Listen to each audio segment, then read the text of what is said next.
Alright, okay. Magandang araw po muli sa inyo lahat ng mga kababayan. Welcome back. Magandang araw, magandang hapon, magandang gabi, magandang umaga. Okay? Sa lahat po ng OFW na nasa iba't ibang panig ng mundo. Okay? Sana po kayo ay gabayan, patnubayan ng Panginoon Diyos sa lahat ng oras. Ano man ang iyong ginagawa. Ayan na. Okay? Ay alam po niyo mga kababayan na mahalaga po ang ating panalangin, pagdarasal. Okay, sa umaga, sa gabi. Alam niyo yon sa umaga. Paggising, okay? Bago lumabas ng kwarto o sa gabi, bago matulog, okay? Mahalaga po na tayo ay manalangin, no, sa ating Panginoon Diyos para tayo ay gabayan, no, sa lahat ng oras. Okay? Alam mo ang ating ginagawa. Okay? Yan po mga kababayan okay?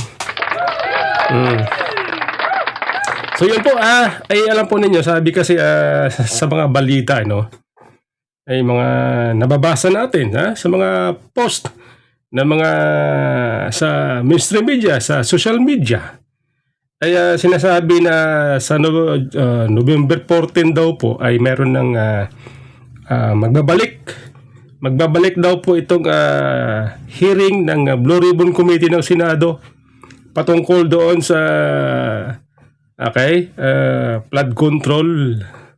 Kasi nabitin tayo mga kababayan ako nga naisip ko baka paraan lang yon para manlamig ang issue. Di ba mainit? Di ba mainit ang issue noon? Ang mga tao galit dahil nga naman sa tindi ng corruption, billion, halos trillion. Sino nga naman na hindi magagalit? Bayad ka ng bayad ng tax. Okay? Pag nalit ka ng bayad sa BIR, penalty ka. Tapos ito mga kawatan na nakawin lang yung ating buwis. Kaya sa November 14 daw po, balita natin, ay ang magbabalik ang ating Blue Ribbon Committee sa pamumuno ulit. Sa pamumuno ulit ni Senator Lacson. Di ba si Lacson nag-resign bilang Blue Ribbon Chairman? Nagbabalik. Siya po muli nagbabalik kasi nga di ba nung nag-resign si Lacson, wala nang gusto mag-take over sa Blue Ribbon. Wala nang senador na gustong humawak ulit. Kaya gulo-gulo. Ang ganda na sana nung kay Marcoleta Kaso kinuditan nila. Kaya inagaw nila yung pwesto. Tapos mas masahol pa pala sila. Tulad yan ang kagulo-gulo kasi nga mga tao, no? Mga tao siyempre nakasubaybay, alam ng tao yun ang nangyayari. Kung may tinatago o wala, may pinagtatakpan o wala. Kaya batikos po ang inabot ng Senado noong si Lacson na po ang naging committee chairman ng Blue Ribbon. Okay? Balita natin base sa ating mga napupulot na mga balita o chismis ba tawag? Hindi, balita hindi chismis kasi nga babasa natin sa mga post mismo ng mga mainstream media. Meron daw po meron daw bigating witness itong si Lacson meron daw atang di umano ay meron daw babangkitin na malaking tao. Sige nga baka asa na naman kami katulad nung 67 na tinawag pa nga Congressman. Hindi Kong Congressman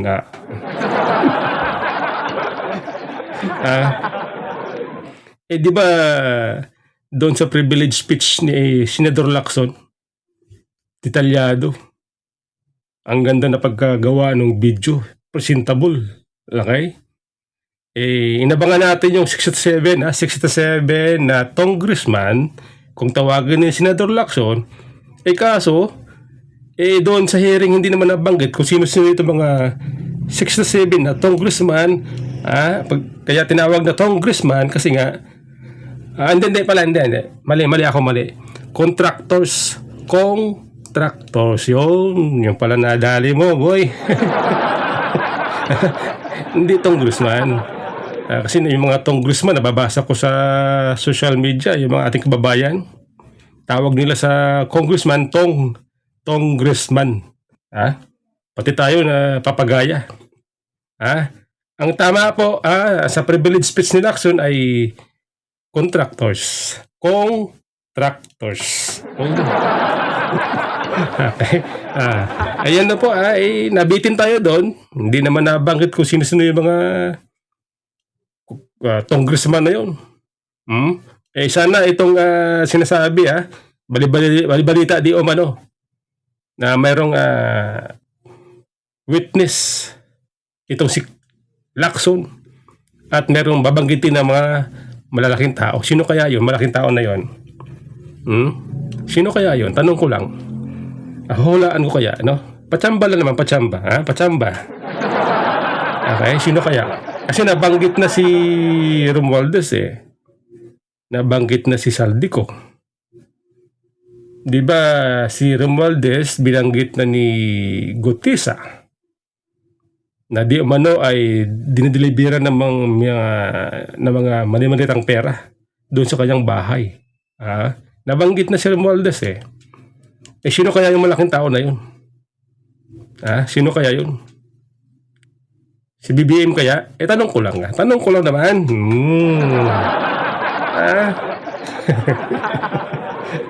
Wala akong sinasabi Wala akong ina-accuse Ako po yung nagtatanong, sino kaya yung malaking tao na yun? But in a way, abangan natin mga kababayan Okay? November 14 daw, November 14, okay? Ito alam mo kasi, naalala ko, mga kababayan di ba ang Pilipinas, no, ating bansa, nakaranas ng matinding pagbaha, no? Itong Luzon, Metro Manila, kapit lugar, Nung 2009, okay, 2019, COVID yun 2009, 2009, okay. Noong 2009, naalala niyo ba yung mga kababayan, yung tumama yung Ondoy, yung matinding baha sa ating sa Metro Manila, karatig lugar, di ba? Ondoy. Ako naranasan ko yun Ang buti ka ninyo, mga kababayan, ng panahon na yun, wala kami sa bahay. Meron kaming pinuntahan na kamag-anak. Okay? Tapos nung pauwi na kami nung bandang umaga, bandang alas 9 ng umaga, pauwi na kami. Doon sa dinadaanan namin, baha na. Oo. Kaya hindi na kami tumuloy sa pag-uwi. Yung pala yung bahay namin, binabaha na pala. Oo, binabaha na pala. Nabuti na lang, noong panahon na yun, wala kami sa bahay. Kasama ko yung aking pamilya, kaya safe kami. Safe kami doon sa baha. Salamat sa Diyos. Okay? Ito mga kababayan di ba nung 2000 na yon, ang Ondoy, merong yung bagyo na yun, ano pangalan ng bagyo na yon? Ondoy, okay, Ondoy, na may pangalan na international na tawag nila Kitsana. International name na Kitsana. Sa Pilipinas ay Ondoy, oo. Matindi ang baha noon. Tumama sa ating bansa dito sa Luzon. Maraming namatay noon Lalo dyan sa Marikina, di ba? Sa Marikina, okay? After nung Ondoy, ang ating gobyerno noon ay nag-isip ng solusyon para may iwasan ang matinding pagbaha sa Metro Manila at karatig lugar. Okay? That time, ang presidente ay si GMA, Gloria Macapagal Arroyo.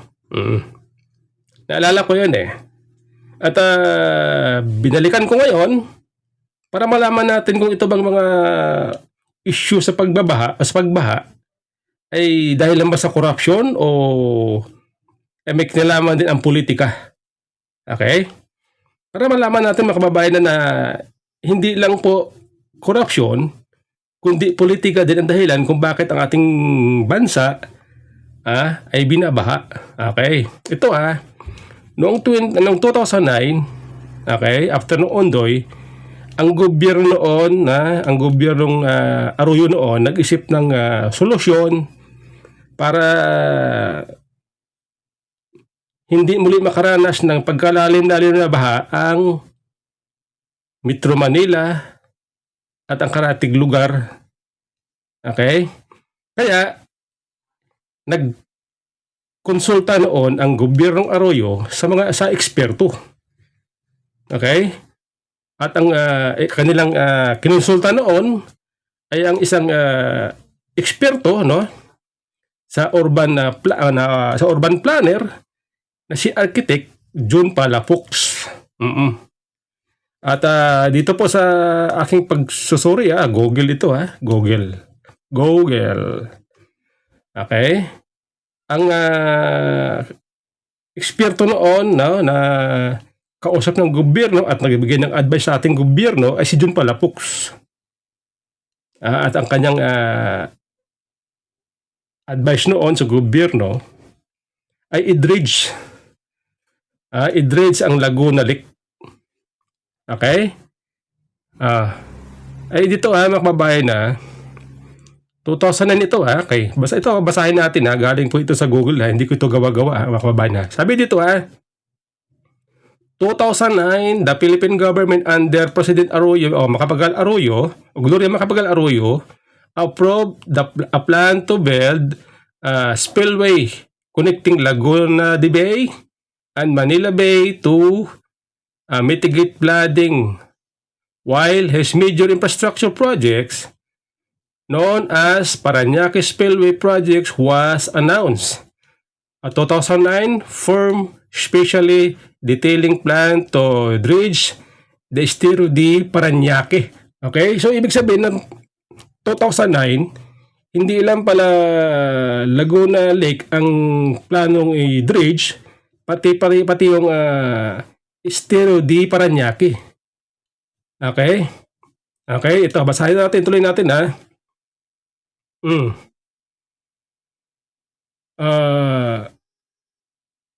okay, balik.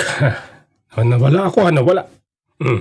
2009, firm specially detailing a plan to dredge Estero de Parañaque could not be identified from search result.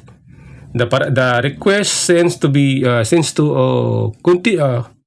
confuse a major government project with a firm.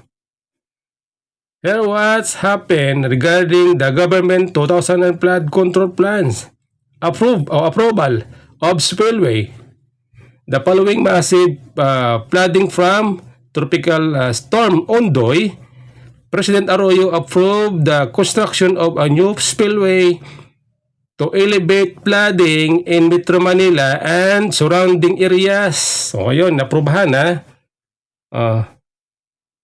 okay. Next.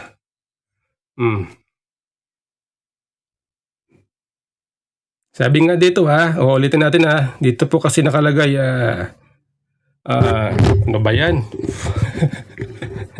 Aba ng kamay ko Okay?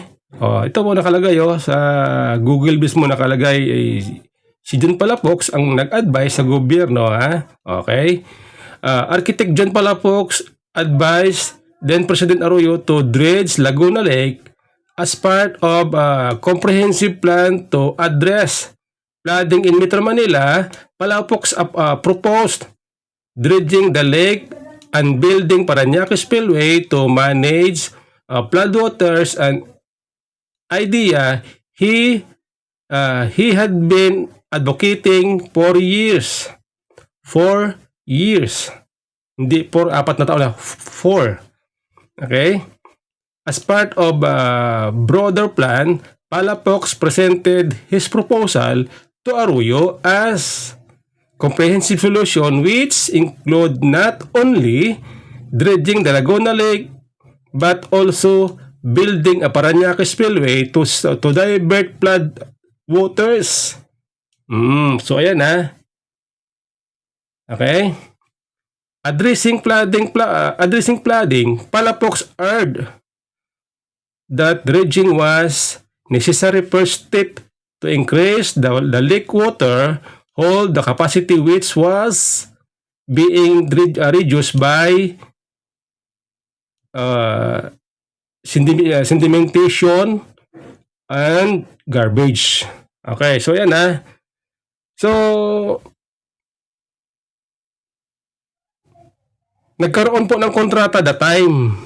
Ang gobyernong Arroyo ay may kontrata that time, no?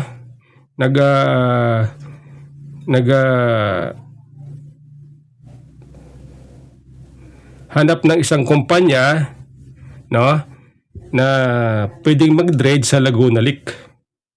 At ang kumpanya na naging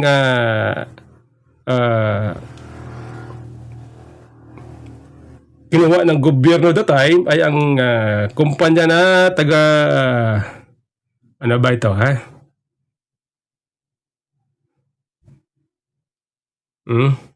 Belgian. Belgian company. Okay? At that time ang gobyernong Arroyo ay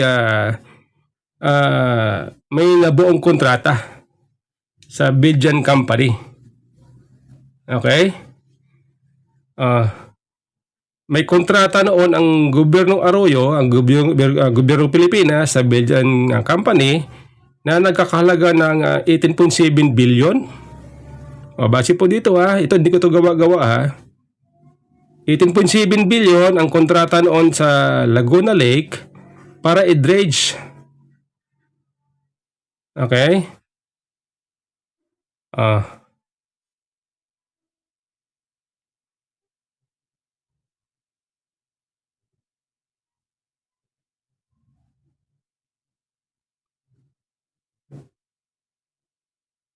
Kaso, noong si Arroyo po ay bumaba na sa pwesto at ang pumalit sa kanya ay si Pangulong Aquino, ang nangyari mga kababayan, kinansil yung kontrata ng Philippine government sa Belgian company para i-dredge yung Laguna Lake.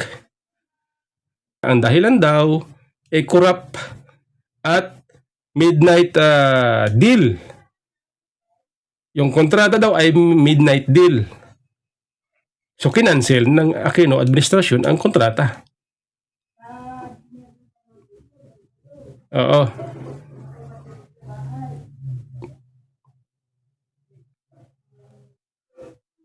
Kinansel nila. Okay? So ngayon, mga kababayan, dahil nga mayroon ng kontrata, nagpirmahan na, no? Tapos kinansel. Ang problema ngayon ay nagdemanda itong kumpanya sa international tribunal yata, basta nagdemanda, nagdemanda sa korte sa labas ng bansa. Okay, nagdemanda yung kumpanya. Ngayon, mga kababayan, nung nagdemanda ang kumpanya, pinagbabayad po ang ating gobyerno ng 800 million. Base po dito sa nababasa ko, pinagbabayad po ang ating gobyerno na 800 million doon sa kontrata na cancel. Okay? Anong taon ba to? Panahon na ito ni Pangulong Duterte. Panahon na ito ni Pangulong Duterte na nag-order ang korte. Okay.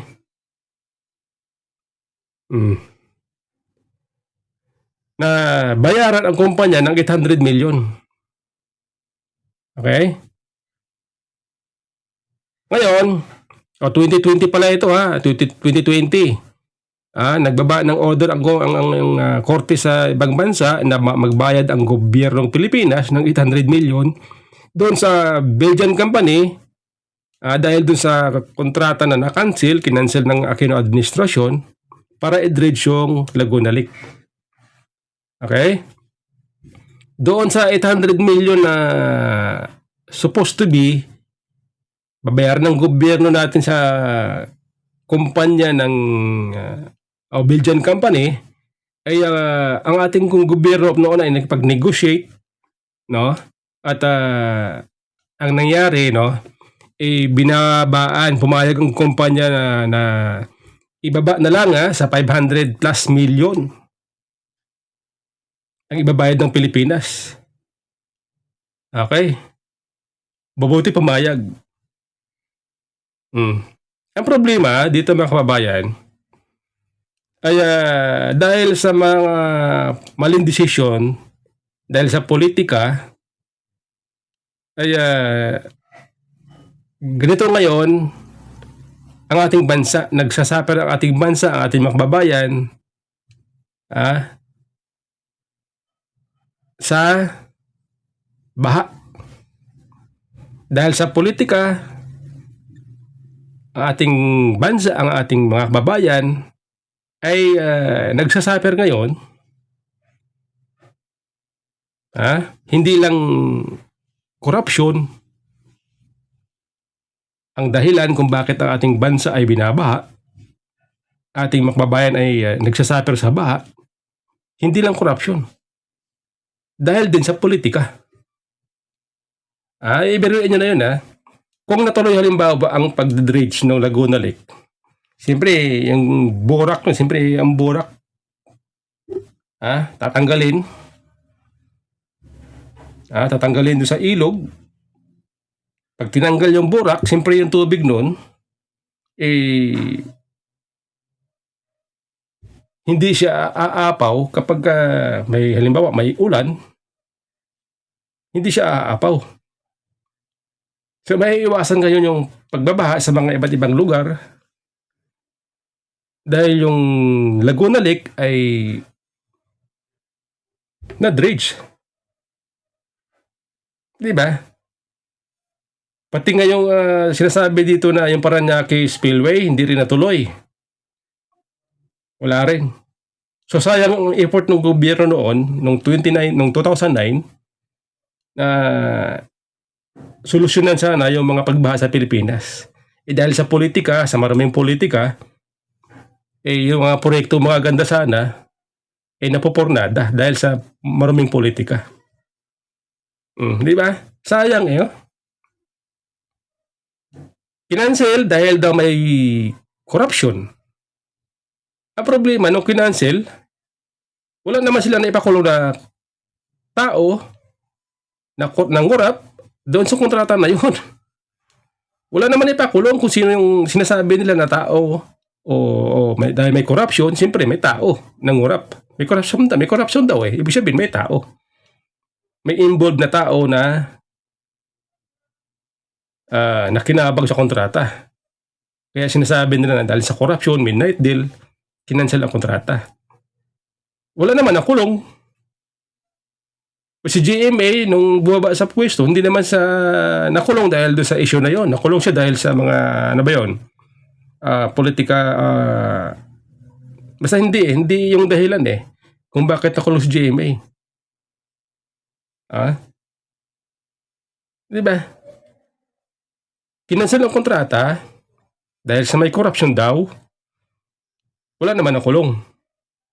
Ang problema, nagbayad ang ating gobyerno na halos kalahating bilyon doon sa Belgian company na walang pakinabangan.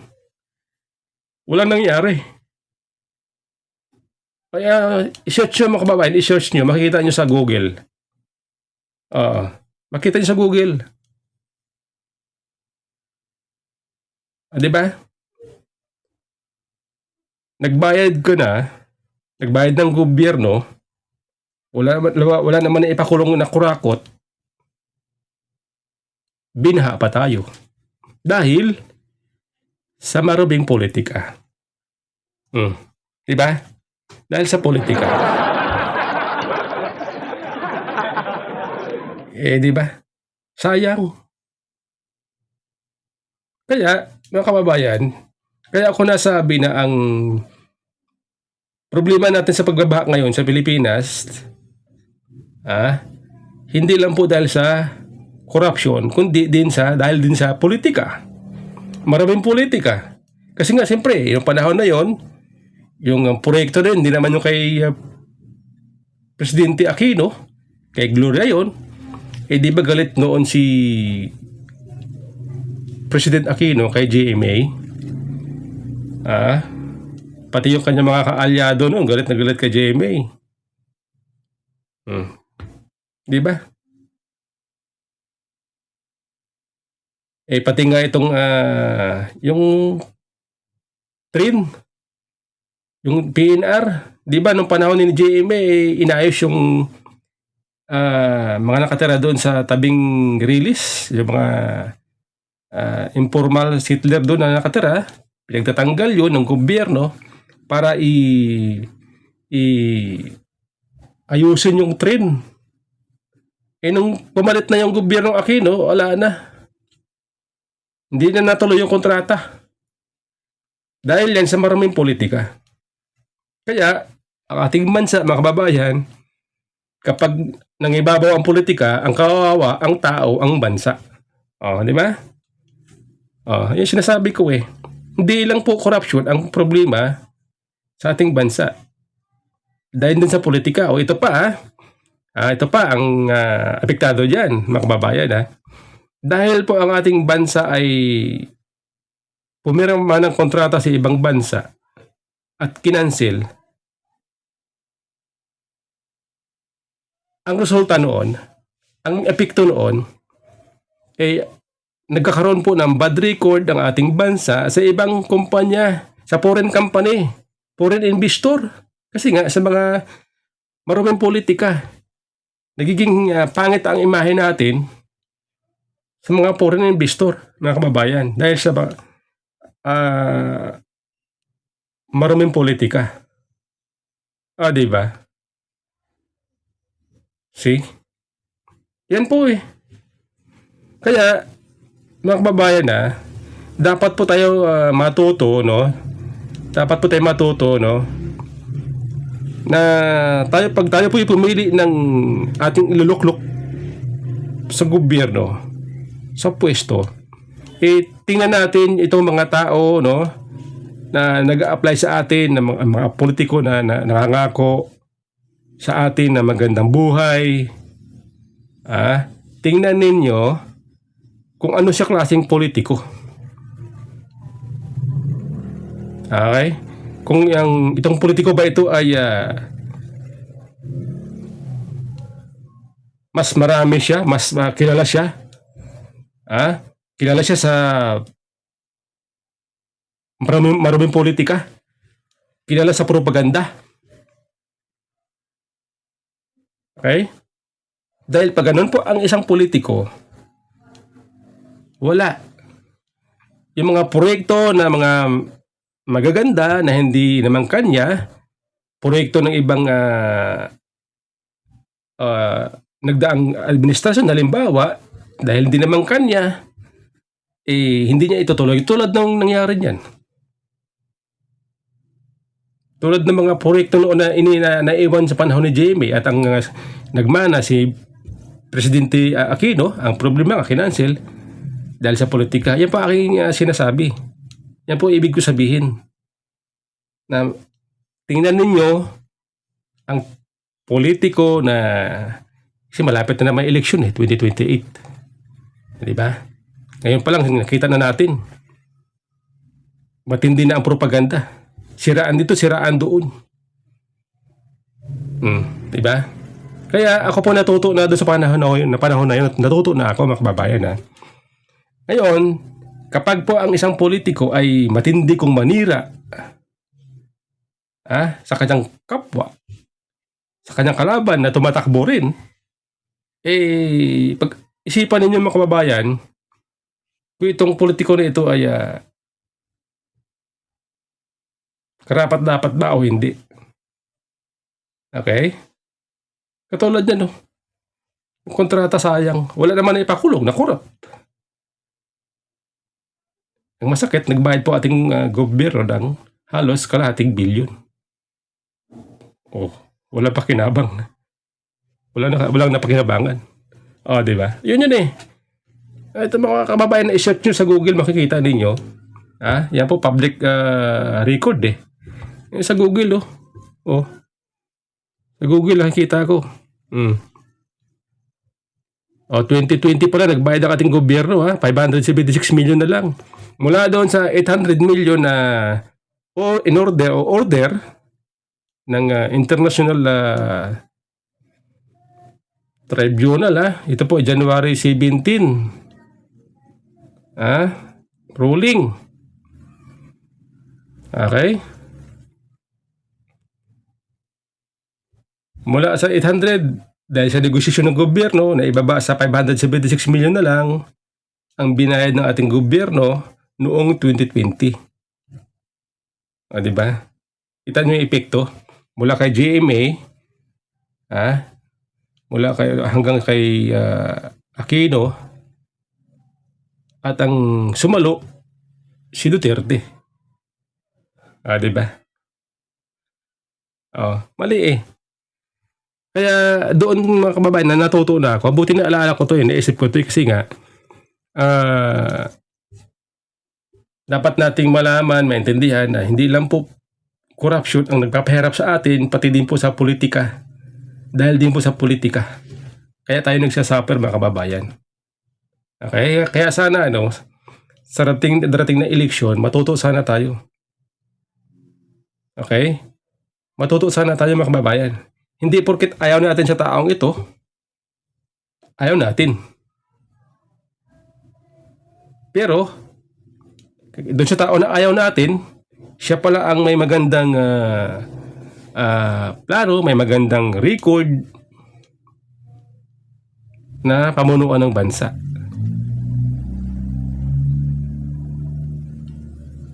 Sana ang maluklok nating leader ay hindi puro pamumulitika ang nasa utak. Katulad ngayon mga kababayan. Di ba ang gulo? Di ba ang gulo? Ang gulo sa politika. Ang gulo ng politika, oo. Wala. Lahat tayo talo. Lahat tayo lugi. Nagbayad ang ating gobyerno ng halos kalahating bilyon na walang napakinabangan. Dahil sa maling desisyon, dahil sa maruming politika. Okay? So yan po mga kababayan i-search nyo sa Google, makikita ninyo mga kababayan. Para malaman ninyo na ito po ay hindi ko gumagawa. Ayan Initial award. The initial award was approximately 800 million pesos, representing the company investment in the country plus interest. Okay? Final settlement after negotiation, the government and the company reached a settlement for around 576 million pesos paid in July 2020. This amount was significantly less than the initial ICSID award. Ano ba itong ICSID? Okay, ano ba ito? Ibig sabihin nitong ICSID na ito. Tingnan ko nga ano ibig sabihin nito. Hindi, wag na. Sige. Okay. Wala diba?